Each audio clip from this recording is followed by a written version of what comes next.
Guys, এই হাঁসের বাচ্চাটি মুরগির বাচ্চার সাথে খেলাধুলা করার কারণে মুরগি হাঁসের বাচ্চাকে ধরে মারতে থাকে। জয় বাংলা, জয় বঙ্গবন্ধু। মাং মাং কোটাই গুন্দাই রে ঘুমের মাথালে উড়ে কয় বাবা গাঁজা খাবা। বলিস কি?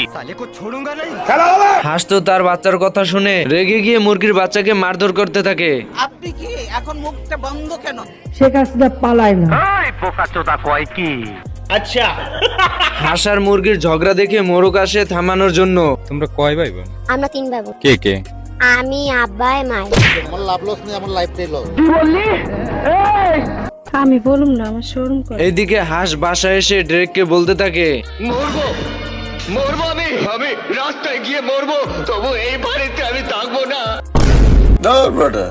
বন্ধুরা, এই হাঁস দুটো চলে আসে বিচার নিয়ে মুরগিদের বাড়িতে।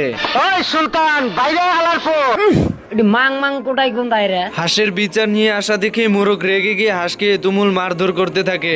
আমারে চিনচ, আমি সানডে মানডে ক্লোজ করছি। হাঁস তো মোরগকে একটি ঘুষি দিয়ে তার বউকে বলতে থাকে, জিম করি বাবা, জিম করি। হ্যাঁ, এবং 4-5 হতে আলানো আমার লেগে কোনো ব্যাপার না।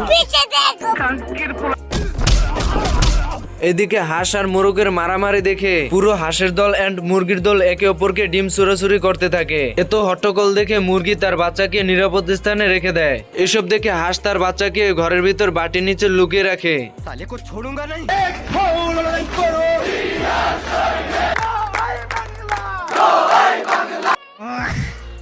এইদিকে হাঁস এত হট্টগোল দেখে তার বাচ্চাকে দেখতে আসে এবং বাচ্চাকে না দেখে চিল্লাতে চিল্লাতে বাইরে গিয়ে বলতে থাকে, মা গো দিয়ে দিল আমার মা গো।